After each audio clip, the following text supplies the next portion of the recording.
You a little short for a stormtrooper?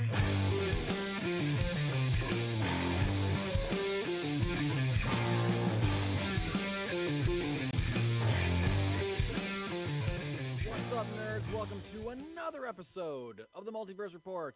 We are recapping the week's nerdy news from Adam Warlock's Cocoon to Boba Fett's Bacta tank and everywhere in between to what I assume are very cozy locations. My name is Mike Gibson. With me as always is Steve Haller. What's up, Steve? Well, I misread your initial titling of this, and I thought it was from Boba Fett's Cocoon to Adam Warlock's Bacta tank and got really confused. So, yeah, that's how this week started off. That's the inevitable Marvel Star Wars crossover. Yeah. That's how that'll start. The You- Cocoon will start opening, and you'll think it's going to be Adam Warlock, but oh no! It's Boba Boba Fett. Fett. Where? Back to calmly run a town and just not be a ruthless bounty hunter. Yeah. Just be a nice guy who wants everyone to get along. Yeah. And employ teenagers on bright-colored scooters. Too soon, man. Too soon. I mean, that's who Boba Fett is. We know now. We know now that's who he really is. Hey, he doesn't want to murder anybody. complete non sequitur for the intro. We were in Walgreens the other day, and my son insisted on a Lego polybag that had the Muppets characters on it because he's obsessed with the Muppet Babies. Good for him. What is that? I can't. Hard Is that to... a Statler and or Waldorf? Yep, it is. It's a little blown great. out by the light, but yeah. Yeah. There's no way to tell, but That's hilarious. Yeah, I was like, yeah, okay, we'll do that. Yeah. I would love to see one of these in Lego form, and they're pretty cool. So Pretty great. Yeah. So fun times were had by all there. Nice. Well, if you loyal watchers or loyal listeners have been around for the last couple weeks, which, if you're truly loyal, we know you have been. That's how that works. You'll know that we've started the majority of recent episodes with a flash watch and then talking about James Gunn and his plans for the DC Universe. Guess what? We're not doing that this week. And when I say we're not doing that, I mean we're not starting the podcast with it. We will still talk about those things a little bit later. But now we had enough Marvel-related stuff that we could open the podcast talking about a different topic or a different company, brand, what have you. Now we're going to start with some Marvel stuff. Biggest Marvel drop this week is a movie that's coming out in a month. Shockingly. Yeah, that's hard to believe. Tickets went on sale today. Hard. They want to sell today, yeah. Really. It is very hard to believe that Ant-Man and the Wasp Quantumania is coming out in a month-ish. I don't remember the exact release date. February something? Correct. Yeah. That's as much as I know. I'm right there with you. As well. And we got the second trailer, right, for Ant-Man and the Wasp Quantumania this past week. Steve, you just watched it moments ago. I rewatched it before we recorded, but you just watched it again directly before we started recording this episode. So, and you're the resident Marvel fan. Not that I'm not a Marvel fan, but you know. Right. We've got to have our sides. You are wearing an X-Men sweater right now. So I am, as a peace offering to you, my friend. And I'm wearing a DL-44 shirt because, well, why not? Because you know I love Star Wars. Yeah, there you go. You also do too. Anyway, thoughts on the Ant-Man and the Wasp Quantumania trailer, Steve? Visually stunning. Looks like a compelling plot. I don't know if they're trying to set Scott Lang up as being in a giant moral quandary, and it seems very weird to do with your happy-go-lucky guy, but that seems to be where they're going with it, and I'd assume, I mean, as anyone who knows Kang the Conqueror in most of his forms, there's a reason he's Kang the Conqueror and not Kang the nice guy. Yes. I also thought it was interesting that after two happy-go-lucky, as you put it, Ant-Man movies, Ant-Man 3 seems to be dire. One of the darkest movies like they would have made in the MCU if what this trailer is conveying is accurate. Like, you go from A-tier, like, light doing your thing Ant-Man movies comedy. to Yeah, exactly. like deep. Yes. This is So it seemed a little off to me. And honestly, the first trailer I liked a lot. The first trailer was like ambiguous enough. It gave us some cool visuals. It was like it didn't really. It gave us a look. It gave us a mood. It didn't give us a story. This one gives us a little more story. This is the story trailer. Mm-hmm. I gotta say I prefer the first trailer, and this one to me was just like, okay, yeah, big budget effects, superheroes, Marvel. I get it. Like this one didn't stand out to me. Even like the first one did. The first one was like, I guess it was maybe mysterious enough that I was like, ooh, it looks good. Yeah. And this is just like, okay, this feels like another Marvel movie to me. And I know I must be in the minority of people that thought that because I've seen YouTube videos of people being like, holy shit, I can't wait for this. Is Scott Lang gonna die? This looks amazing. Right. Like, whoa, Kang looks great. Well, and Kang does look great. And it is possible that Scott Lang could die. Right. I was gonna say we could put a pin on that and talk about that a little more in a bit. But the whole my overall I'm just kind of I was meh on this trailer because it seemed just like it did make it. Let's more... give them all the effects we can give them, right. and that'll be what we base our movie on, which seems like a lot of what they've been doing lately, in my opinion. Yeah, they're banking on the spectacle more so than the movie. The human story. Yeah. Which with this though, the way if you look past the spectacle in the trailer, it seems like there's the compelling human story of Scott being put in this situation to rescue Cassie. And what I'm assuming is, what we saw was pieced together in standard trailer fashion where it makes it seem much different than it actually is. But okay, I would yes. assume that he's like Cassie got sucked in before him. We know how time is all wonky in the quantum realm. Like I'm putting money on her getting there earlier, getting captured for some reason or another, and this being him and the crew having to break her out. Okay.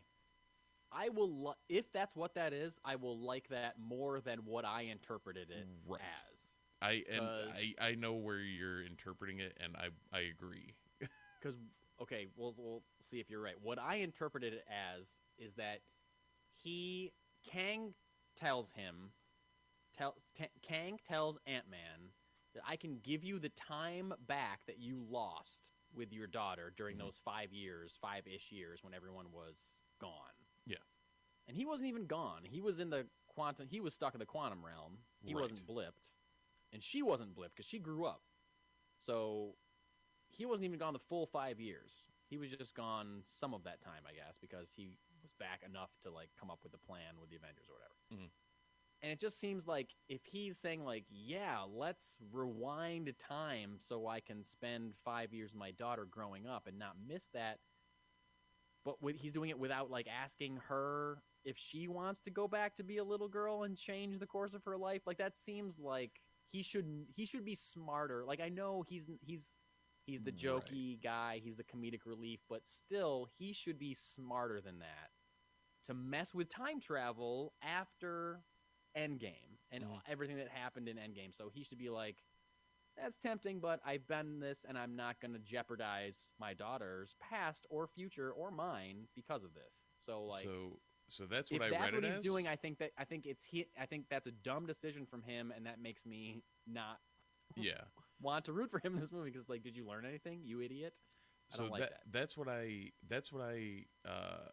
got the discussion to be over, and what I'm inferring or what I'm talking about is after that discussion, like that, what we heard is probably a discussion between Scott and Kang, but that Scott rejects that, and like that was maybe that's his offer to release Cassie or whatever to give him back the time rather than like release her outright or something. There's got to be some weird MacGuffin about it. It's not just like Scott comes, Kang offers him this thing, voila. Like you're right.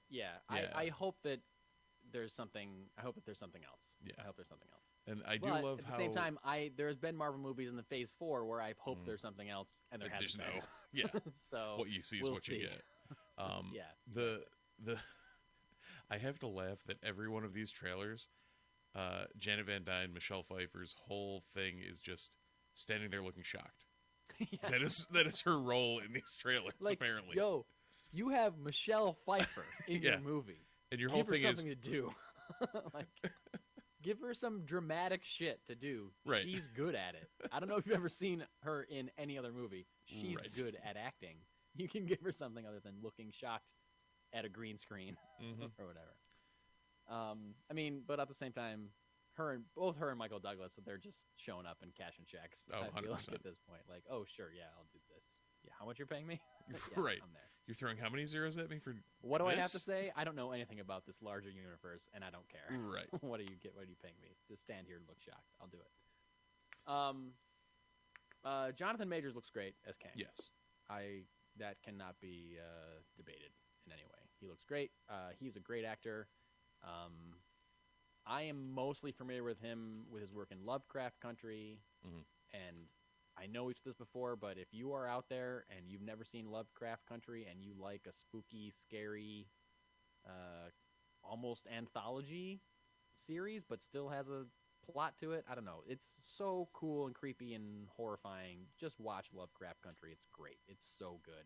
It got canceled. There's not going to be a second season, but doesn't matter. Season 1 is so good. You should watch it. It's great. Was that was an HBO joint, right? It was an HBO show. It's still shockingly how did they still pull on a net- HBO Max. They haven't taken it off yet. It's still and like, there. how You did should they watch pulled a Netflix on that even before the takeover, wasn't it? Like the plug got pulled on that yeah, before. Yeah, it did not get renewed before Discovery bought Warner Brothers. Yeah, so Huh. Yeah, that boggles my mind because it's so good. It's like it's similar to like Watchmen, where like Watchmen was like, yeah, it's superheroes, but it's also about racism. The Right. same kind of thing. Yeah, this is a horror show, but it's also about racism in a way Yeah. that makes so much wonderful sense. It's great. So watch Lovecraft Country. But anyway, back to Ant-Man. Let's pull that pin right out. I did hear a couple other, pundits, I guess you could say, this week talking about, is Scott Lang going to die in Right. this movie? Because the theory, one, there's a shot in this trailer where he splits into two people. And there's a shot where a bunch of him are running towards something or away from something. One of them turns giant and unravels or whatever, but like there's a lot of Ant-Men in that sequence. Yeah. So is Scott Lang going to die? But I feel like if he does, if he quote unquote dies in whatever next Avengers movie, there's going to be a variant of him that shows up or a duplicate of him that shows up. So we're going to get him back. It's going to be one of those comic booky Marvel movie things where like, you think he's dead, but he's not really dead. Don't worry. No one really dies except Tony Stark, apparently. Right. Except Tony Stark, because what they do don't you- want to keep paying Robert Downey Jr. Yeah. But what do you think about that idea that he might die in this movie? I would be more likely to see one of the other ancillary crew members die. Yeah, like Hank Pym. Yeah. Oh, yeah. I'm sure Pym Yeah. will. Well, either Pym or Janet will go down. I wouldn't be surprised to see Scott die and then come back, like you said, as a variant down the line. Which would, go back on the Gamora thing of any interactions with Cassie, like rebuilding all that and the whole. Yeah. Which I guess so that'll be our first real introduction to that end of things is when Guardians 3 drops. Of how they're dealing with, the variants, and because I'm sure you can't just leave the Gamora plot hole out there, so they'll have to do something with that. I mean, she's in the trailer. We've seen her in the Right. trailer, so we know that She does exist. Yeah. So I can definitely see it being a thing where if Scott dies in this movie, a variant of him comes back in whatever to be like, hey, I know all about this guy because he killed my other like Right. still kind of like he was in Endgame. Mhm. Here's all this information, like here's the information dump that this movie needs, Right. provided by a character that looks like a character that you already love, that kind of thing. and it's Paul seems Rudd, very so they could Marvel-y. do this 6 years down the road, and he's going to look exactly the same. So Yeah, because he still looks like he does in Clueless or whatever. I feel Yeah. like he did look a little bit older in this trailer. I noticed that. he did. He looked older, but And not like It might as have been old as he designed is. like make him look more grizzled for the darker tone, True. but yeah, I mean, he's still Wet Hot American Summer Paul Rudd to me. One thing that did bug me slightly, that I feel a lot of people, or some of the stuff that I watched or listened to this past week talking about this trailer, was that people really liked the line where he said, like, I don't have to win, just both of us have to lose, or Right. something like that. I feel like that is a variation of the line in Star Wars Episode 9, The Rise of Skywalker, that everybody hated when General Hux said, I don't have to win, I just want Kylo Ren to lose. Like, that's kind of the same line. Right. But people hated that line, and they're loving this line. It's kind of the same thing, guys. You can't have it both ways. I don't know. Similar line. Maybe it'll make different sense in context, whatever, but I don't know. Or maybe if we saw the General Hux line in a trailer, maybe people would have liked it more. But anyway, Ant-Man and the Wasp: Quantumania comes out sometime in February, and we'll be going to see it, and we'll be talking about it, I'm sure. Oh, absolutely. Steve, someday we should make a plan to go see these movies together. Oh, and we that's could record crazy an instant talk, my reaction, friend. like on the way out of the movie or something. That'd be cool. That'd make way too much sense. Or we could just drive home and immediately record an instant reaction. I was gonna say, Mike, you literally like have to drive past my house from the movie theater to get to your house. Right. So Yeah. yeah, we should probably do that sometime in hindsight. Well- That would make sense. I don't think my wife gives a shit about Ant-Man and the Wasp: Quantumania, so maybe I this know is the mine movie we doesn't. do it for. So yeah, we'll see what happens. We'll see what happens. So yeah, I feel like even if Scott Lang dies, he'll probably come back. Speaking of people that may not come back to the Marvel Universe, you like that segue, Steve? Bravo. 100 this isn't episodes, much we're of a getting there. story yeah. Professionalism, professional podcasters. Mike Coulter, who played Luke Cage in 2 seasons of a show on Netflix called Luke Cage. And also in Jessica Jones and wherever yes, else that's Luke right. Cage has appeared. Defenders. The Defenders, yes. He gave an interview this week where he asked about returning as Luke Cage. And he cast a little bit of doubt on whether or not that's ever going to happen again. And he said the following. The interviewer, I guess, asked him if he was staying in shape, whether or not he might be. Was he staying in shape for a possible return as Luke Cage? Sorry. And he responded, I just try to stay in reasonable shape just because, but I don't think about Luke Cage opportunities. It's one of those things where it's in the rearview mirror at this point. If somehow I get a call, my dance card is kind of full, but if I get a call, something happens, great. I had a good time. I'm happy, more than happy, to let someone else take on that mantle or that role. The character's living on for a long time. Fans are going to have that character one way, shape, or form for the rest of their lives, and I'm happy to have been a part of that for those guys. So this isn't the kind of thing where he's like, well, I don't know. You never know. Something might happen. I feel like sometimes when it's a possibility, if he's had a call with Kevin Feige, it would be more of a, well, you never know. Hopefully that would be great. But someday, yeah, he's kind of saying like, I'm fine if someone else plays Luke Cage, you know? Yeah, but Which is Charlie kinda Cox did too. Exactly.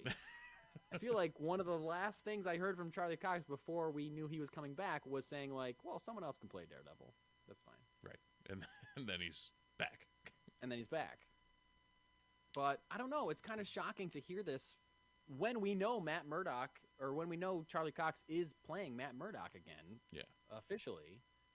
I was kind of surprised. I only included this because I was so surprised to hear him talking pretty blatantly about like, yeah, I don't really think about it. Like if it happens, fine, but I don't. Right. I don't care if it doesn't happen. Where normally I feel like if people get asked this question, they feel like, yeah, I would love if it happens again, but right. Who knows? They made different changes, but like, I'm still here if they need me. Mm-hmm. That kind of thing. And I just think it would be a huge bummer to not get him back as Luke Cage, just as I think it would be a huge bummer to not get Kristen Ritter back as Jessica Jones and what's his face back as Punisher. Iron Fist, we can all take or leave Iron Fist, I'm sure, but those three I would like to see back. Is it John Bernthal that was the Punisher? John Bernthal, yes, that's his name. Couldn't think of his name. So I don't know. And even Steve? along those lines, if Foggy and Deborah Ann Woll don't come back. Yeah, man. We still haven't gotten confirmation of whether or not they're coming back, have we? No, I don't think so. It's driving me crazy. I also like how I When are used they gonna Foggy's start name shooting and the not show? Like- Karen Page. I went to Deborah Ann Woll, but Yeah, I need Deborah Ann Woll to be back in this show. I Yes. need the dude that played Foggy to be in this show. Yeah. They were like one of my favorite things about Daredevil, the series. And honestly, I'm not holding my breath that Disney Plus is going to be able to execute this as well as the Netflix series did. no, it won't. But one of my you don't even know what I'm going to say. No, I You're don't, like, but yeah, I it's know not it gonna won't. do it. Like, the bar was set that high. Well, yeah, no, I don't think I'll go on record right now. I don't think Daredevil Born Again is going to be nearly as good as the Netflix Daredevil show. If it is, I'll be the first one to say that I'm wrong, and I'll be celebrating it. I'll be dancing in the street happy that I'm wrong about it. But part of the reason that show was so good is that it gave actual crucial storylines to the quote-unquote side characters, to Foggy Nelson, to Karen Page, etc. Any character on that show was there for a reason, an integral reason that folded into the hero, Matt Murdock, Daredevil's story and plot. Like, yeah, he's the main character, but you care about the side characters because they're not just doing something. It's not like a B plot that has no relevance to what else is going on. It's like something that is important to the overall story. And it was never a thing where they cut away to a side character when I was like, oh, why don't they cut back to Daredevil? Like, he's the one I care. It was like, Well, oh, even no, when- this is a storyline that I'm also interested in. Yeah, even the Rosario Dawson stuff. Like, that Yes, all was exactly. like, you cared about Night Nurse, and the whole character, like, the whole thing was great. Yes, exactly. And I gotta say, Jessica Jones was the same way. Yeah. For me, That characters was were also important. helped along by David Tennant being Oh, amazing. incredible. Still, and I think we've been on record with it, the best Marvel villain that's been portrayed. I mean, for me, it's between him and Vincent D'Onofrio's Kingpin. Like, my top choice is coming from one of those Netflix shows. Both of those are perfectly fine options. Yeah. Yep. Yeah, for sure. And even in like season 2 of Jessica Jones was like fine. It wasn't as good as season 1 to me is like perfection. I love season 1 of Jessica Jones so much. Season 2 was like okay, and it was similar to like what I've said about Boba Fett in the past, where I didn't realize how much I didn't realize how much of a drop in quality it was until there was one episode where David Tennant showed up as like a memory, and I was like, "Oh, this is the dynamic now. Here This it is the show This I is what needed." I was missing." Yeah. Yep. Where same thing as like Boba Fett, where it's like Mandalorian showed up. It's like, "Oh, here it is. I care about this guy." Like, it was that same kind of thing. But season 3 of Jessica Jones is excellent. So if anyone fell off after season 2, go back, watch season 3. It's great. I actually just realized, because I was going to start, well, I started rewatching Daredevil, but I was going to try and get my wife to start watching Daredevil, because it's just good television. And then I'm like, it's not really her bag. Yeah. But Jessica Jones might be more up that alley. Dude, same. I tried to get my wife to watch Daredevil, and the episode I picked to start her on was the episode where a guy killed himself by impaling his own head on like a pointy fence post. And she was like, "No, I'm never watching this with you ever." But she loved and watched with me every episode of Jessica Jones. Yep. There we go. So good. One more Marvel story. And it's a the bit of a usual negative one. Yeah, and it's one that we've talked about before, but as a new report from Vulture references Marvel's continuing trouble with visual effects artists in the industry, and how they are still getting apparently very underpaid by Marvel to work on these series and shows and movies. A new report from Vulture claims that Marvel pays its visual effects artists 20% less than other studios do. One visual effects insider estimated that they are, quote, completing roughly 4 times the amount of work that they are being paid for. And this person is a visual effects artist, and they said, as soon as I finish, redacted project that I can't mention in this interview.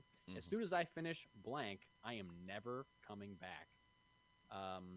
VFX IASTE, it's the Visual Effects Union, estimates that Marvel hires one VFX artist for every 3 that another studio would hire for equivalent jobs. This article also mentioned just the common complaint that we've mentioned before about last-minute changes, too many rounds of approval. It also claimed that Kevin Feige is very involved in approving effects shots, and then someone else later in the article said that he's not actually. So, like, that's maybe a little bit of hearsay, but I feel like, Steve, you and I have talked about this at least 3 times. Yeah. On this show. Why isn't this a bigger story? Like, why aren't people asking Kevin Feige about this? That's he does actually a interviews. really good question, because, like, Right? I mean, maybe something like this story is one of the ones that's going to start drumming that up, because we had heard a lot of, yeah, there's this, that, and it's all hearsay. With this, it seems like there might be some sort of data to back it up, or like actual more than just like, yeah, I don't want to work for them because Right. they do bad things. Like, if there can be some sort of groundswell of I guess evidence to back the claims up, then maybe there would be more of a shout. But at the same time, it's still really, really shitty. I know. And you would think one person would ask Kevin Feige on a press tour, like, Yeah. when is the press tour for Ant-Man going to start? Like, if I'm sure if anyone is listening to this that maybe be at a junket with Kevin Feige, ask him about it. Yeah. Yo, there's been a lot of reports that you guys aren't paying VFX artists. What's going on with that? See what he says. Oh yeah. Or ask Paul Rudd. You Yeah. know what I mean? Ask like an actor, and like they Just don't get it on they the won't record out there know. somewhere. Like, yeah, exactly. Like they won't know numbers. They won't know exactly what's going on because they're in a different thing. But who knows? Paul Rudd be like, yeah, I read that article too. I think they should talk Yeah. about that. Like they're not gonna fire Paul Rudd. They're not gonna fire Anthony Mackie or like or Sebastian Stan. They're not gonna fire Brie Larson. But like they could say, they don't have to say details, but they could say, yeah, I think if that's true, they could shine a light on it, I guess is what I'm saying. And I'm shocked that with the amount of times this has been reported, Yeah. like you and I, this is the 3rd time that you and I, some rinky-dink podcast is Yeah. talking about it. Like, are we the only podcast that's talking about it? We can't be, No, right? I mean, So It's these been around articles are enough. being published. People have to be talking about it. Somebody ask Well, a Marvel person It's about it. kind of the Amazon thing where, like, I don't like Amazon, but they're there and they're convenient, and like Yeah. these young They're VFX impossible artists, to say no to. Yeah. right? These young There's VFX no other artists, alternative. like, you want that Marvel look on your resume when you're applying to the jobs Right. that don't suck as much, so you're gonna go Yeah. do it. So I don't know. It's a weird situation, but not a great one for if they're underpaying by as much as being reported. It's and expecting as much out as on the back end as they're expecting. Yeah. It's not healthy for anybody in the industry. I actually read, I should have put this in the notes. I read an article today. I believe that it was in regards to, Don Cheadle was asked about Iron Wars. Mhm. And he was asked about the expansion of Marvel and how they can keep it going. And he was like, yeah, they can keep it going forever. And I hope that, I hope the quality over quantity isn't, I hope that they're able to still keep it good or whatever as they keep going. And then the article went into, this was an article on, sorry, I don't have it in front of me. It was an article on CBR.com, comicbookresources.com.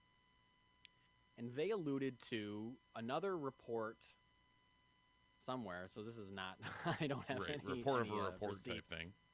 I don't have any receipts in front of me, but comicbookreporting.com said that they had heard that there may be some shuffling because that there had been, quote, internal negative reviews on like visual effects and like the quality and what they're doing and how they're treating the people, and like that the pumping these things out, you know, like that you and I aren't the only ones that are feeling a little Marvel fatigue at the amount, the rate that these things are being passed out, which could lead to some delays or some announcements of things getting delayed or pushed back, or just not such a glut of stuff. Yeah, turn the fire hose off a little.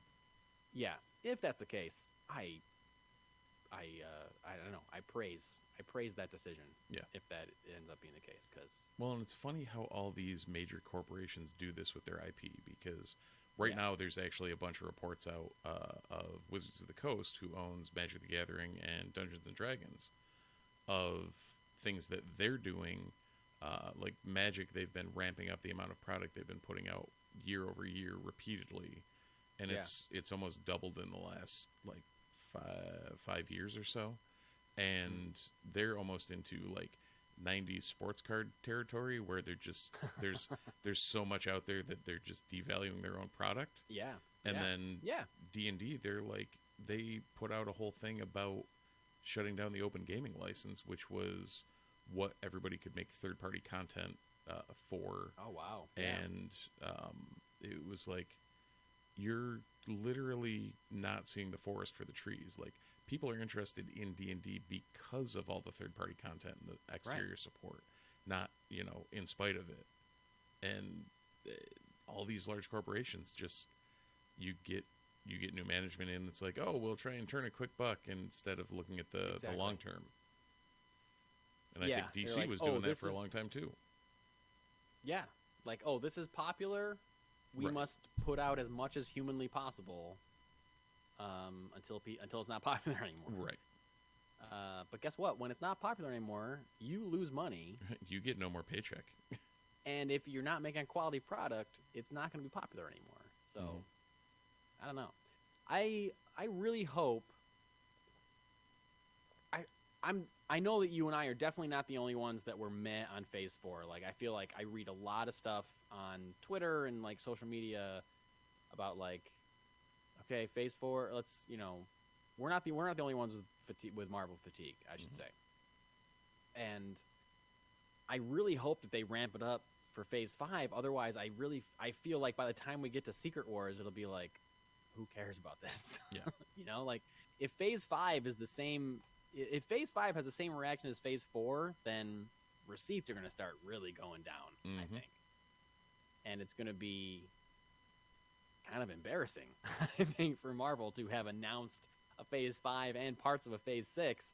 And then by the time they get to Phase 6, it's like, yo, no one cares about this anymore because you're making some dog shit movies, or like just with effects that are just not there. Well, the smart thing for that, though, is they can burn out Phase 5 and 6, but then as soon as you slap Fantastic Four or X-Men on a movie and send it out there, it's going to just ramp everything back up. I agree with you, but if you make a Fantastic Four movie that looks like shit because you're not paying your virtual effects artists or visual effects artists, you know, they definitely can't scrimp on those ones, but yeah.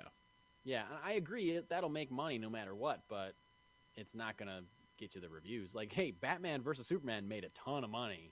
Yeah. But the reviews were dog shit, so, you know, Warner Brothers panicked. And so was most of the movie. Yeah. Yeah. Although that... Same with Suicide Squad made a bunch of money, too, and that movie was terrible. But Rise of Skywalker. Yeah, exactly. Like, exactly. It doesn't mean that it's not going to continue in the long term. Right. So if Marvel, you know, and Marvel does not want their Fantastic Four movie to be dog shit. There's been enough dog shit Fantastic Four movies. They know it needs to be good. Same with their X-Men movie. But they can make like a 6.5 Fantastic Four movie, and it'll seem like a blockbuster. Yeah, exactly. Compared to the other 2, 3, however many there were. I mean, I hope that they have that.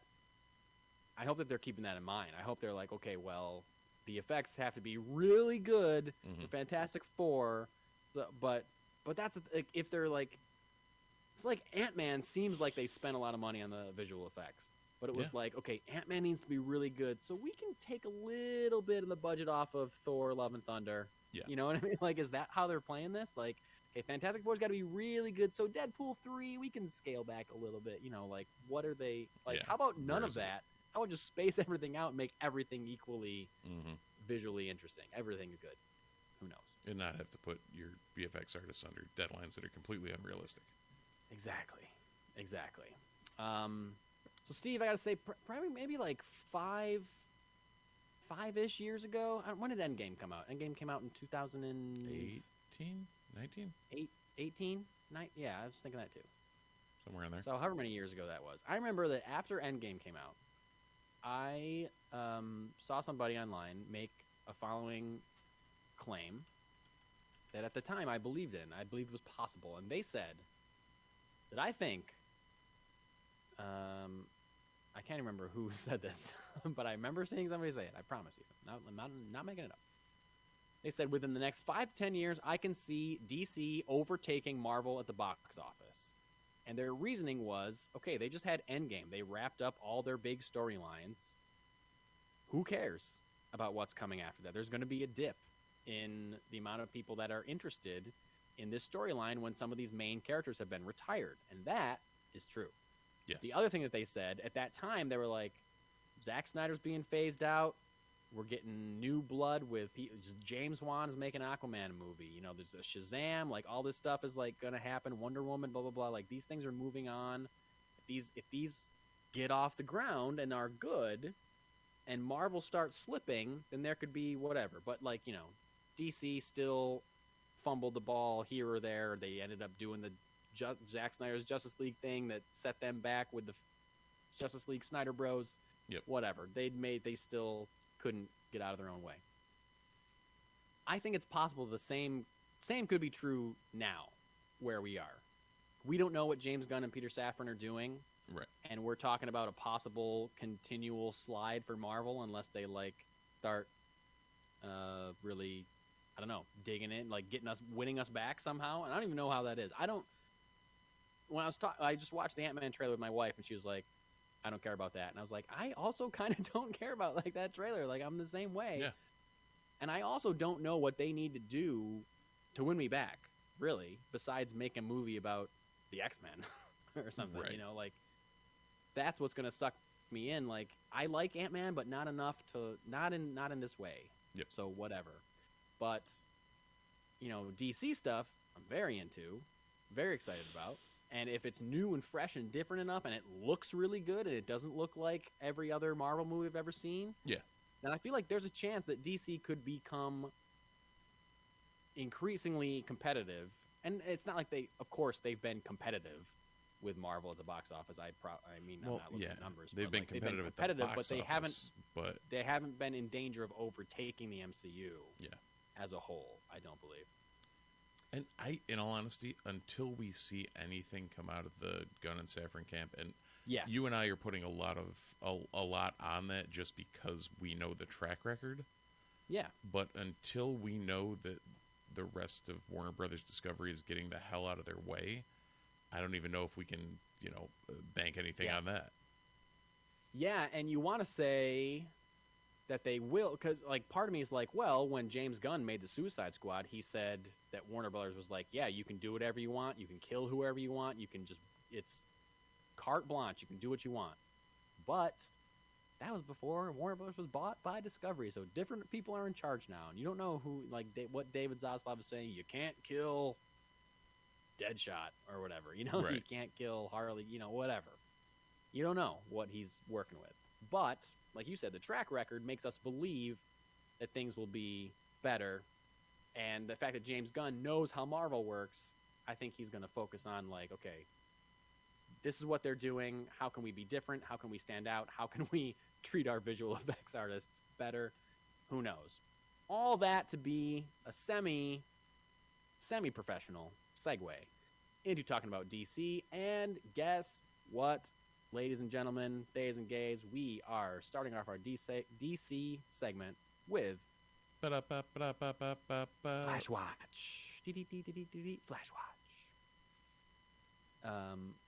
It's not coming out till June. I do have time to like write a theme song that you can plug in.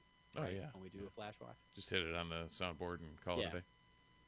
Real quick, this is nothing that really has to do with the movie because at this point we know the movie's coming out regardless of anything that happens with Ezra Miller. But Ezra Miller has accepted a plea deal and has pleaded guilty to trespassing in their Vermont burglary case. So they were in danger of going to prison Yes. for a long time. And instead probably paid them a boatload of money. Yes, they probably gave a bunch of money and accepted a plea deal, guilty of trespassing, pleaded not guilty to the burglary charge, is getting off light. That's what's going on there in Flashland. Nothing else to talk about, really. But that movie's still coming out this summer. I'm still excited about it. I know that they're a wild card and, likely not done making terrible decisions, but I guess we'll see about that. But it's not going to keep me away from seeing a Flash movie. But other DC stuff, guess what? We're not talking about James Gunn and Peter Safran. Well, we kind of are. Kind of. But not in a way where we're really, speculating. I will say the one thing that I saw... You know what? Sorry. Screw that. We're going to talk about James Gunn and Peter Safran real quick. Just two things. Last week, I noted that... Hold on. I like how that went from, we're not talking about them. One thing. Two things. One thing, two thing, now we're talking about them. I noted on last week's podcast that by the end of last week, we will be halfway through the month of January. Now we are halfway through the month of January as we record this episode. We are still supposed to get an announcement from James Gunn about his, partial announcement of what their slate is for DC. Still haven't gotten it yet, so it could be any time. We're running out of January at this moment. So It's true. And he did say in a tweet he did say that they are going to be announcing things soon. And that tweet was a response to somebody claiming that somebody had been cast as Superman, and he responded to that tweet saying nobody has been cast as Superman. And we'll be announcing some things fairly soon, but who the person playing Superman will not be one of them, which ruins what I said also on last week's podcast about how what I really want is this big announcement of here's the Superman movie, here's what it's called, and come out on stage, here's who's playing him. That's looking not likely. We're not going to get the announcement of the movie and the person at the same time. I don't know. I still hope that they do it with some kind of excitement and pageantry and fandom in mind, and not just here's a tweet, hey, here's what my Superman movie's called, or here's what we're doing with Wonder Woman, or whatever. So we'll see. Speaking of a discussion like that, Matt Reeves seemed to have had one. Yeah, and is going to have another one. Matt Reeves, in a couple interviews this week, talked a lot about things that he's working on, including The Penguin. Penguin is a series that they're starting to shoot very soon, and also supposed to come out this year. So it's a quick production schedule. And he confirmed that the series, The Penguin, will set up slightly the sequel to The Batman 2, the film. And he said, we are very, very soon going to start shooting The Penguin with Colin Farrell. That is super exciting. There's actually a whole little fabric of things we're wanting to do, the way we're doing with the Penguin, and how that comes back into, whoa, what is this sentence? And how that comes back into how that will lead into the sequel and what the sequel is going to be. So, I mean, he was kind of fumbling over his words there, but clearly he's saying that what they're doing with the Penguin leads very well into the Batman 2. I can't imagine. I feel like Marvel has been frustratingly good with this, where they tell you the series is important to see the movie, but you can also kind of see the movie without having watched the series. The one exception to that, I believe, is Doctor Strange, the Multiverse of Madness, really kind of depended on you seeing WandaVision to fully get what was going on. Yeah, to get the full degree, I'd agree with you. I mean, you could definitely do it, but it wouldn't be the same. Because they're talking about her kids and stuff, and if you hadn't seen the show, then you would never know that she had kids at all. That was a plot point in that movie. Yeah, you either needed to have seen WandaVision or have read House of M, which, if you read House of M, you probably watched WandaVision. Exactly. Yeah, if you're that person, you're both people. So I can't imagine that's going to be so pivotal that you won't know what's happening in the Batman 2 if you haven't seen it, but I'm sure whatever. And then speaking of the Batman 2, he said, we're deep into it, and my partner and I are writing. Mattson Tomlin, which is the person that he's co-writing the movie with, which we announced a few months ago. Mattson Tomlin and I are writing, and it's really exciting. I am really excited about what we're doing. Great. I'm glad you're excited about it. I can't wait to hear at least one detail about this movie, because there's so far Batman's none in it. other than it's a movie and it's happening. Yes. On James Gunn and Peter Safran, he said the following: we've talked a few times. I'm supposed to get together with him and Peter sometime this month. They've been working feverishly on what they're doing, and I've been working hard with my partners on what we're doing, all our shows and stuff. I mean, Penguin, the Arkham Asylum show, Batman 2, all that kind of stuff. So we're going to have a sit down where we talk about everything that's going on and what the arcs of these two things are. I'm excited to hear what they're doing. They have a big plan, and I have this big Batverse plan. It's just about us really getting to know each other. It's going to be fun. The fact that he called what he's working on a Batverse makes me so happy and so excited. Like, he's got plans. He's got just, he's got branches of things in his mind. He knows what he's doing to the point where he calls it a whole verse, a Batverse. And that plays into what we talked about last week, where you brought up something that I had not thought of yet, which is crazy for me to not think, loving Batman the way I do, that of course they have to talk, because if James Gunn and Peter Safran are going to have a Batman, and yet Matt Reeves and Robert Pattinson are doing their own Batman thing, they're not going to be stepping on each other's toes. They can't tell the same stories. Right. They can't probably, I don't know. They can't tell the same stories. They can't step on each other's toes. They can't use the same characters in the same way.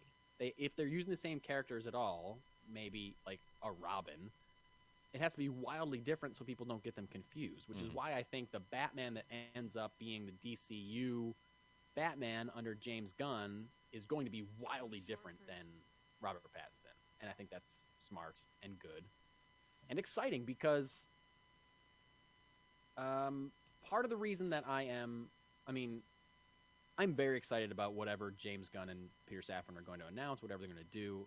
I may not like it, but I'm very excited that they are getting their hands on this stuff and retooling it in a way that supposedly will move it forward in a better way. What I'm less excited about is the stuff that I'm complaining about with the Marvel stuff right now is like, yeah, it all looks the same. I get it. I'm sick of it. I've seen it a lot. Like 10 years from now, hey, I hope I'm saying that about DC movies 10 years from now. Yeah. You know what I mean? Like, I have never been in a place where I've had that complaint about DC movies. I hope 10, 15 years from now, that's what I'm saying about James Gunn's DCU. But at the same time, unlike Marvel, and it's certainly not as much as they were doing. They were kind of doing this thing where everything was canon and multiple universes. Like the CW is a different universe, and Matt Reeves is a different universe, and Michael Keaton is a different universe, and Snyderverse is a different thing. Whatever. There was all these different things, but it was all connected via the multiverse. I've heard we have a report on that. Sorry, what's that? I've heard there's a report on that. Yeah. Yes. It's happening right now. This. Okay, got it. Is the Multiverse Report. And what that's something that I liked about what Warner Brothers was doing, was that, yeah, they can do all these different things in a way that Marvel can't. Marvel can't have two Captain Americas at the same time, because their thing has been continuity. I mean, we So currently have Iron Man. two Captain Americas at the same time. Well, yeah, now in the they comics. do. In the comics, they do, Yes. but not in the films. True. I'm not talking about comics. Okay. Comics can do any kind of crazy batshit stuff all the time, and that's wonderful, and that's why I love comics. Right. Because you can buy two different Batman comics, and he looks completely different, and he's acting completely different. He's fighting different people. It's like, when is this taking place? It doesn't matter. It's just a story. Right. They can make But in the Avengers, they films- can make Savage Avengers, and they can make Uncanny Avengers, and they're all coming out at the same time. Exactly. You can have Batman, you can have Detective Comics, you can have Batman Urban Legends, you can have Batman whatever other subtitle, and they're all happening at the same time. But in films, you can't do that. Or Marvel can't do that. Marvel can't just have another Iron Man show up in a spin-off universe or whatever. And it would be confusing because their whole thing is continuity. But DC is built on this, or is building on this, like, okay, well, Matt Reeves has his thing, so that's going to stay over here. Todd Phillips has his Joker thing, that's going to stay over here. So, and James Gunn is going to build this one big MCU-like story across shows and games and everything, movies. That's what he's said. But I like that we're still getting a little multiverse flavor. I like that we're still emulating the comics. Marvel does a lot to emulate comic books as far as continuity and like crossovers and things like that. DC is doing this thing where they're emulating comics in a way like, yes, if you like this Batman, you can buy that Man book. If you like this Batman, you can buy this Batman book. Matt Reeves versus James Gunn or whatever. And I think that's really cool that they're going to be able to continue both sides of the same coin, if that makes sense. No, I get it. Okay. Sorry, that was me talking a lot about Batman. Well, I think one thing that I really hope that I should have said last week when we were saying things that we want from the James Gunn DCU, one thing that I really hope that they do, and it would help to set apart James Gunn's Batman from the Robert Pattinson Batman, I would love a classic blue and gray Batsuit. Okay. There's never been a lot besides Adam West. There has never been a live action blue and gray Batsuit. I want them to bring that back, make it comic booky as hell. That's well, you can. The other thing you could do is, I mean, look at the current run. Zdarsky brought the blue and gray back, and made it look modern. Like it doesn't have to be the Adam West like I cut out these things out of felt and pasted them on my face type look. Yeah, like you can make it look good. The closest it's been is Ben Affleck's suit. It was like a black with a gray, and it looked fabricy. It wasn't like armored like Robert Pattinson is and stuff. Mm-hmm. It looked like cloth or whatever. So I want something like that, but blue. Can be dark blue, whatever you need. Well, we've gone from you talking a lot to I'm going to slot in me talking for a little bit here too. Do it, baby. So I know Mike did not get to see the debut of The Last of Us. That debuted yesterday on the 15th on HBO. Phenomenal game. 2013, I believe, PlayStation 3 game. That was excellent game. One of, and I told my wife, I was like, that was one of the best stories I've ever heard told in any medium. 100% agree with you. Yes. And they did it in video game form, and it worked phenomenally. Narratively, story-wise, everything was just great. So HBO is making, and we've talked about it a couple times, making a series based on that. I got to see the first episode today, actually right before we recorded as well. I fit a lot in right before we recorded today, apparently. You really did. I walked the dog. I watched The Last of Us. It was a good day. But ended up seeing it. I think first episode's like an hour and 20 minutes as the intro. Picks right up. And, you know, spoilers for a how many year old game if you haven't played it. But, you know, it starts right up with, well, actually, no, there's an intro even before where we would have started in the game, which was great. Just setting the stage. I'm kind of nervous about that first episode. I'm glad you're saying it's good, but like, because I played the game, I don't really want to watch the first episode because I know something terrible happens. Yeah. I mean, you see Sarah right off the bat, so yeah, it's from that into the jump, and then it's anyone who's played the game knows what I'm talking about. Anyone who hasn't is like, he's making zero sense whatsoever. But it starts with the Sarah stuff, goes right to the jump after that, and hits the ground running.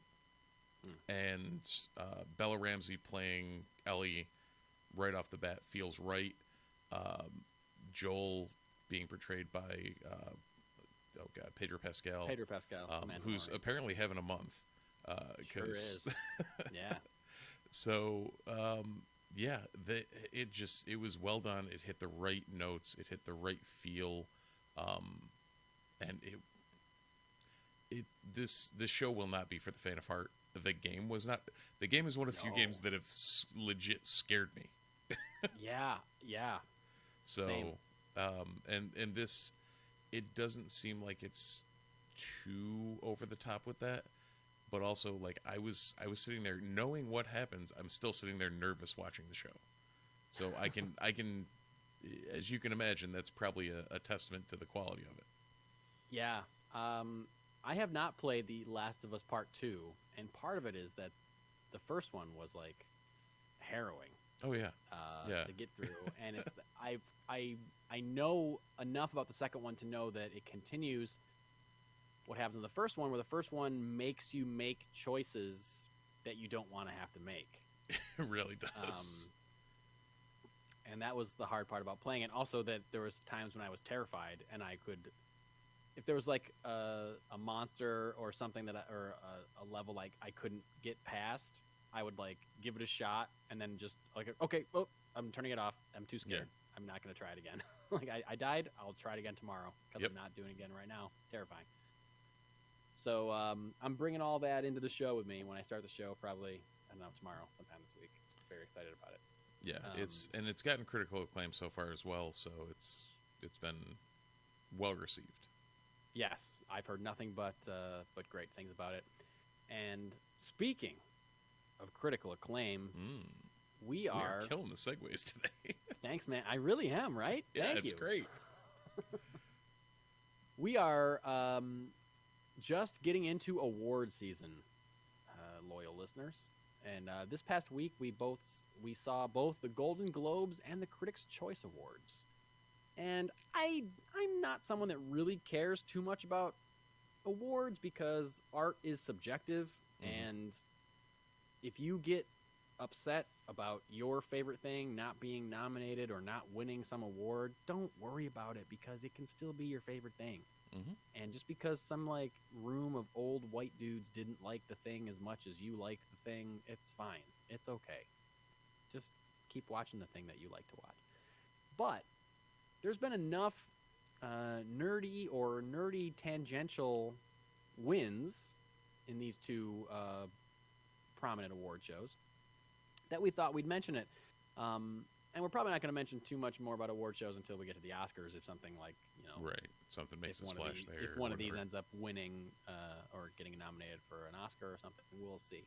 But at the Golden Globes, this is just we just wanted to highlight some of the nerdy or genre-related stuff that won some of these awards. So at the Golden Globes, Angela Bassett won Best Supporting Actress for her performance in Wakanda Forever, which is something that we talked about after we saw Wakanda Forever, that she was worthy, I think, of at least a nomination for some of these big awards, and she's got at least one of them.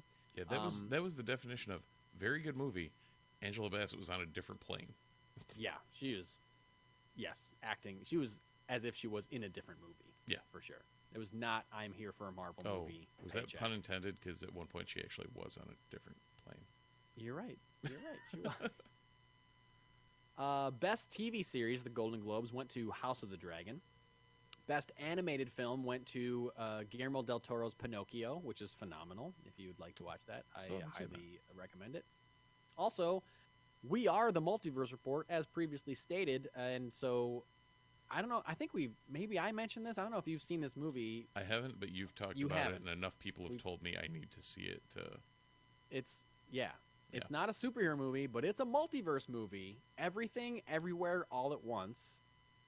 Won Best Actress, Michelle Yeoh. Best Supporting Actor, Ke Huy Quan. Short Round himself, from Indiana Jones and the Temple of Doom. Hey, he was also Data. And Data from Goonies, yes.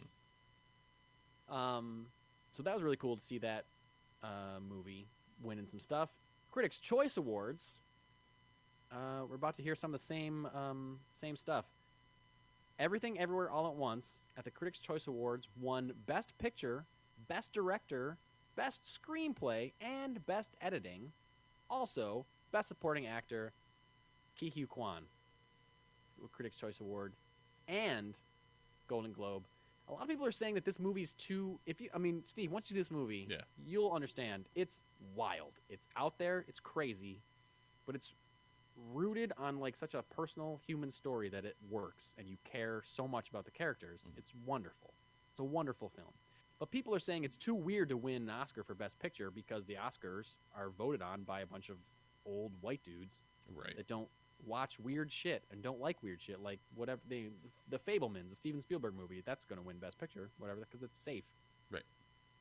And I am inclined to agree with that, but at the same time, a few years ago, Guillermo del Toro won Best Picture for a movie about a woman that falls in love with the creature from the Black Lagoon, The Shape of Water, which is also an excellent film, deemed too weird to win an Oscar. So Everything Everywhere All at Once could be in line for an Academy Award. We shall see. So yeah, Best Supporting Actor, Ke Huy Quan. Best Supporting Actress also went to Angela Bassett for her role in Wakanda Forever. Best Costume Design went to Ruth E. Carter for Black Panther Wakanda Forever. Best Visual Effects, Avatar 2, The Way of Water, of course. Best Animated Feature also went to Guillermo del Toro's Pinocchio. Best Movie Made for TV, Weird, the Al Yankovic story. And Best Actor in a Movie Made for TV, Daniel Radcliffe as Weird Al. That's Hell great. yeah. And this was a surprise to me. Critics' Choice Award Surprise for to me Best reading it Animated. now.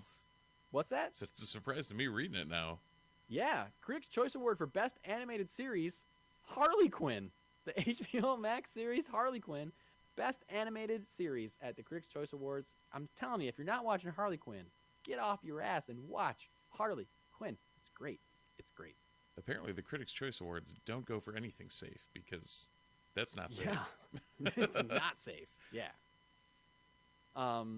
No. All right. So yeah, so that's award. Yeah. So we'll probably talk about Oscar stuff if like Angela Bassett gets a nod or Ke Huy Quan ends up winning anything or Everything Everywhere ends up winning anything. We'll talk about it. We'll talk about it, but not super awards savvy. Moving into comics, we got a cool announcement. Marvel announced this week a new limited run series for a character that goddamn deserves one, Storm. One of the most powerful and coolest X-Men, Storm. Going to be written by Ann Nocenti and artist Sid Kotian. I'm not sure how to say that name. I don't know if Steve, you were familiar with these. No clue on that one. Anna Senti, you should be familiar with as well. I'm very familiar with. What is Ann Nocenti? She had one of the seminal Catwoman runs. Oh, no way. She was also the editor for a lot of Claremont's latter days with Uncanny and New Mutants. Oh, okay. And then she was a writer on Daredevil with like the Typhoid Mary storyline and all that. I think she created Typhoid Mary. Oh, so wow. She's like classic Marvel royalty. Yeah, I knew she had been around for a while. Yep. I think it was Ramita and her who did the Daredevil run. Yeah. So I mean, if she worked with Claremont, then she clearly has more than a passing familiarity with this character. Oh yeah, and that was peak. That era of Storm was like her running the team, or like towards the forefront of the team and that sort of thing too. Yeah. And running the team with Uncanny, which is what this limited series is supposed to be based on, because we're going back in time to giant-sized X-Men days, and Storm is going to be in her punk rock leather jacket mohawk look. Yes. At her best look, hands down. When she's the leader of the X-Men. Okay, that's awesome. Awesome. Yeah, and Nocenti's quote said that when Marvel asked me to write a story with Punk Storm, I wanted the story to reflect her outfit. I thought about punk musicians like Iggy Pop and the Sex Pistols and their apocryphal, rebellious attitude. So it was exciting to start from there and think, what would Storm rebel against? Her own powers? The X-Men? Being the team leader? I knew it couldn't be classic Storm, always calm, regal, and serene. It should be a wild Storm running from herself. Okay. Damn, this is gonna sounds be good. Awesome. That sounds awesome. Like maybe a little... like a little frazzled, a little like not in control of herself kind of thing, like too emotional, not really thinking logically, with a mohawk and a badass leather jacket. I'm in. And you can control the weather? Hell yeah. Added bonus, weather control. Weather control. Did they announce anything on timing on this, or like do I need to get down and talk to Jesse to get it on my pull list yesterday? I thought that I wrote it down. I wanted to say this. I don't think it's in May 2023. Okay. So it's you got coming time. up, but there's time. It's probably not in previews yet. You got time. But speaking of Jesse, our buddy at Funky Town Comics, this week in your local comic book shop, you got Alien number 5, Avengers Forever number 13, Batgirls number 14, Batman One Bad Day, Bane. Oh, Can't wait to see this. Definitely picking up all the One Bad Day books based on their incredibleness so far. Batman Superman World's Finest number 11, Blade Runner 2039 number 2. I was pretty sure Blade Runner 2039 number 1 came out a long time ago. But this said, I don't know, maybe it was like a delay or something. I don't know what's going on there. Deadpool number 3, Dune House of Harkonnen number 1, Fables number 157, Flash 791, second issue of 1 Minute War. And real quick, I gotta say, I bought issue 1 of 1 Minute War and thought it was great. Really cool setup for this story. And actually, I put it on my pull list at Funky Town Comics. Oh, there you go. I'll be able to complete the 1 Minute War storyline. Very into it. Steve, I bought like 4 comics this week, and I read all of them. Yeah, I did a lot of catching up as well. Insane behavior. Yeah. I can't believe, like, who does that? No idea. House of Slaughter number 11, Hulk number 11, I Hate Fairyland number 3, Immortal X-Men number 10, Mighty Morphin Power Rangers number 104, New Champion of Shazam number 4, Nightwing 100 issues of Nightwing, Punisher number 9, Shirtless Bear Fighter number 6, Spider-Man The Lost Hunt number 3, Star Wars Bounty Hunters number 30, Star Wars Han Solo and Chewbacca number 9, Teenage Mutant Ninja Turtles number 136, Venom number 15, Wasp number 1, and West of Sundown number 8. All those and more will be at your local comic book stores this Wednesday. So check it out. Steve, you mentioned you've been doing a lot of catching up normally. As complained about by one of our listeners, I ask you every week if you've read anything, and you say no. Now I'm asking you if you've read anything, and you're going to say... Absolutely. Quite a bit, actually. Awesome. So what are you catching up on? Finally read Riddler, One Bad Day, which was amazing. So good. Finished the first run, the Ta-Nehisi Coates run of Black Panther. Read at least 3 or 4 books off my pull list, including High Republic, The Blade, which is a really cool... So in the High Republic storyline, they've set up this really old dude that they allude to was like a phenom back in the day and like one of the best sword fighters in the Jedi Order and all this. And the Blade run is like focusing on him and his whole story 200 years before the 200 years before High Republic era. So it's kind of a cool take on it. And then currently running through Immortal X-Men, catching up on that. So nice. Awesome, yeah, dude. Definitely got way more reading in than I have in a long time. Yeah, no, me too. Like I said, I got Flash 790. Yep. Start of 1 Minute War. I thought it was really good. I got the new Batman. Read that. I'm up to date on Batman. Up to date on Poison Ivy. The second arc of Poison Ivy has been really good. Oh, nice. Like because I knew it was only planned for like 6 issues. I was like, well, how good is the second arc going to be? Because it got announced like halfway through, and I was like, oh no, this is great. It's very good. And what's the other thing that I read? Oh, I did a lot of catching up on something. I am current on Something Is Killing the Children, and I have not been in a very long time. But I just right before we started recording, I finished the most recent issue. So that's great. Very excited about that. I also read a little bit more of John Ostrander's original Suicide Squad run that I've been working my way through. So very pumped about that. Lots of cool stuff happening in comics. I also bought volume 1 and 2 of a graphic novel series called Bitch Planet. Have you ever heard of that? Yes. It's like a well-known feminist graphic novel. I was going to say, strangely enough, I almost bought your wife that for Christmas because I had her in Secret Santa. So, well, don't worry about it now because she owns 2 copies of it, or I do, and therefore she does. I got them at Funky Town Comics because they had a big sale on Saturday, and all their graphic novels were 40% off. So I snatched up those 2 as well. I did not make it down there because life happened. Life happens, man. What's up with life always happening? I know. Anyway, go out and read some comics this week, people. Come on, get out there. Moving on into some one-shots before we close up this seemingly long episode. Correct me if I'm wrong. Yeah, but it's about we've normal. been talking for a long time. First one-shot. A new podcast called Harley Quinn and the Joker, Sound Mind. This is part of, we talked about a while ago, Warner Brothers DC made a big deal with Spotify. They're producing a bunch of podcasts. They did a Batman one with Winston Duke as Batman. I don't remember what the name of it was. This is the second that I remember, second one, I think. Harley Quinn and the Joker, Sound Mind debuts January 31st on Spotify, starring as Harley Quinn, childhood crush of mine, Christina Ricci, Oh, there you voicing go. Harley Quinn. Yeah, pretty cool casting, I think. And I believe Justin Hartley, who played Green Arrow on Smallville, is playing Batman in it. And there was a Joker, but I didn't recognize the guy's name. Nice. But apparently, the story of this is Harley Quinn is dealing with a lot of debt out of her getting her degree in psychology, and also dealing with like a sick father, a lot of medical bills. The quote from is Harley turns the sorry, I didn't set this up correctly. So she's dealing with this debt. She's dealing with a sick father.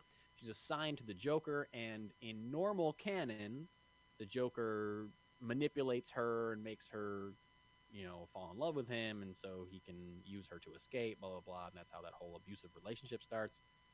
When I first saw this podcast was announced, I was like, ugh, they're going back to that. Like, that's part of the reason that I'm nervous about the sequel to the Joker, with Lady Gaga as Harley. I'm just like, are they doing that whole gross? I don't want to watch that. Like, Harley's grown so much since her roots and become a different character. Like, it's a regression to bring her back to, like, being beholden to the Joker, I feel like. So I was like, man, I don't know about this podcast. But apparently in this version, Harley turns the tables on the Joker, uses their relationship to get what she wants. And it says, using her relationship with the Joker to get what she wants and changing the fate of Gotham City forever. So it's kind of a thing where she flips it around on him and uses him for her own gain, which is a more attractive storyline to me than just standard shitty abusive relationship.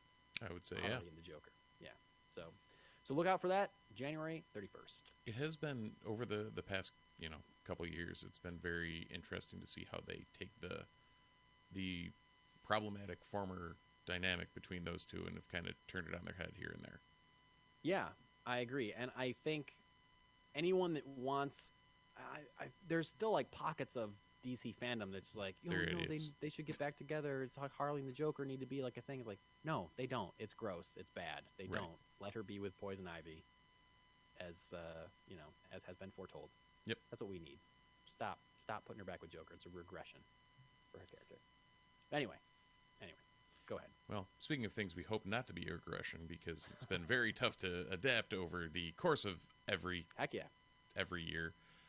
Paramount Plus has greenlit a Dungeons & Dragons series. The 8-episode series was created by Ross and Marshall Thurber, who will also direct the first episode. I don't know if you intentionally did this, but Ross and Thurber is a former football player from Union College who graduated. Is that true? Yeah, he graduated a couple years before me. No, I did not know that Yeah. at all.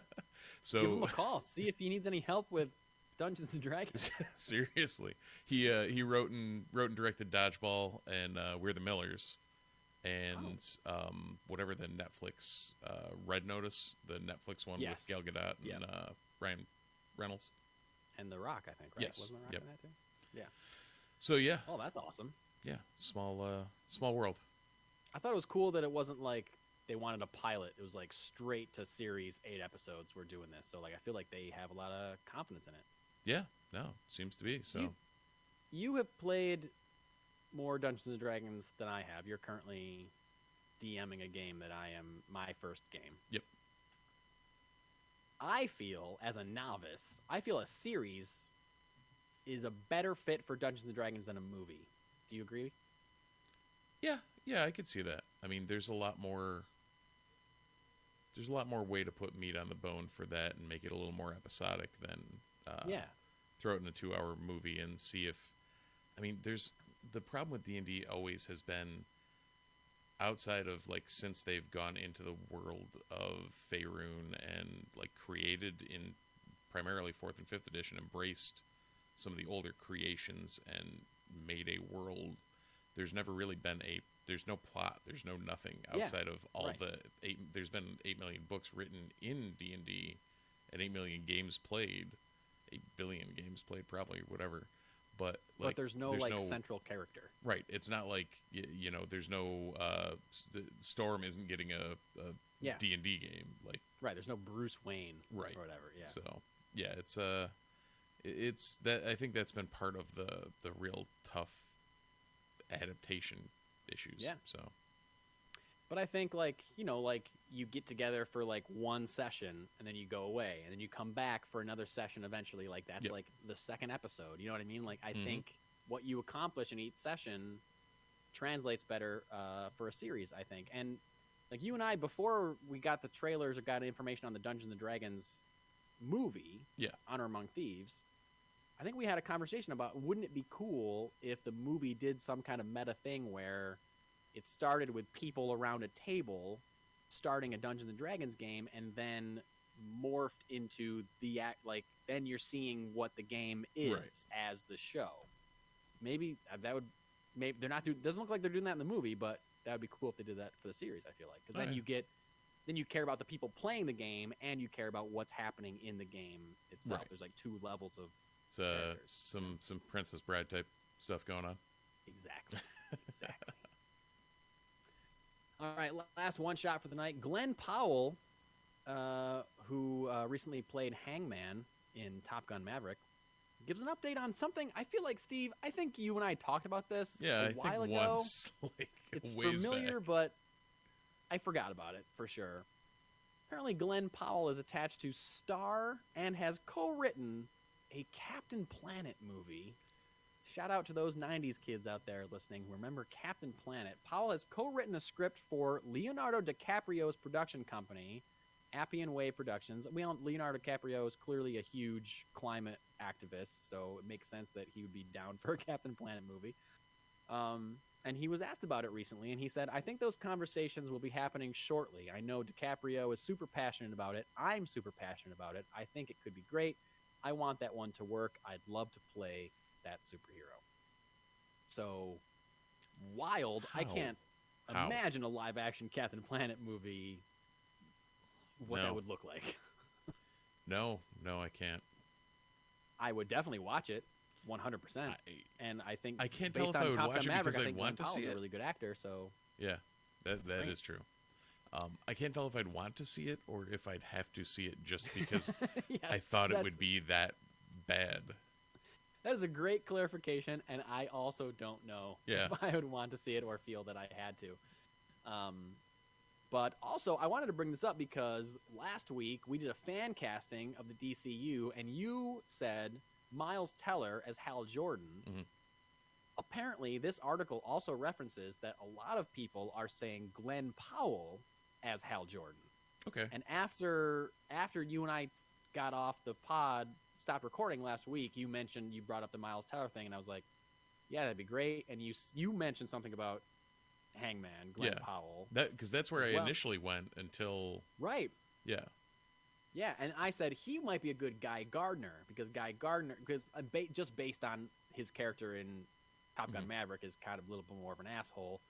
Guy Gardner is a little bit more of an asshole than Hal Jordan. But apparently, I could also see him as a Hal Jordan as well. So, and he was asked about that, and he said something. I didn't write it in the notes, but he said something like, "I'm not a big comic book guy, but anytime anyone thinks about a high-profile role and thinks about your name, it's a great compliment." So, I would never say no to anything like that. So, So, Steve, you might have been onto something with your fan casting last week. Is what I'm saying. Yeah, I mean, of course, he's also going to say, I'm not going to pass up a paycheck like that. Exactly. Yeah. Yeah, we've talked about that before, how we don't really talk about... Sometimes there's stories like, Glenn Powell says he would love to join the MCU. Yeah, of course he would. Love to be paid millions of dollars to play a character that stands in front of a green screen and looks shocked, like Michelle Pfeiffer for 2 seconds. Wrapping it all up. Speaking of segues, hey, look at that callback to our first story. Heyo.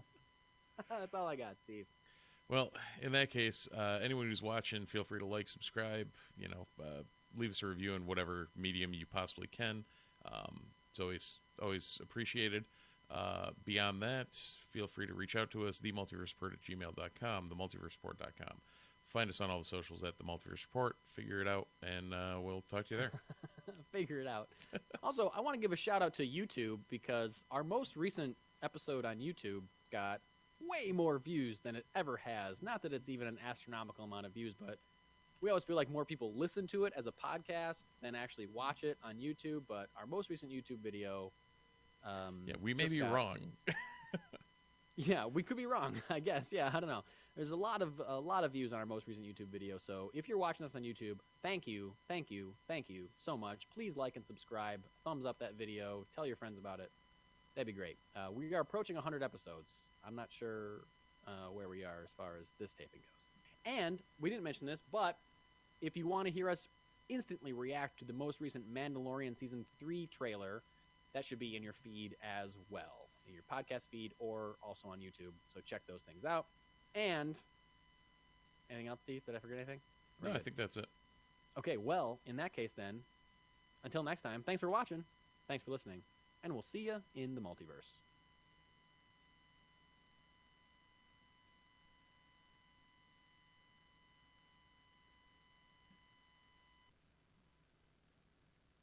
Okay.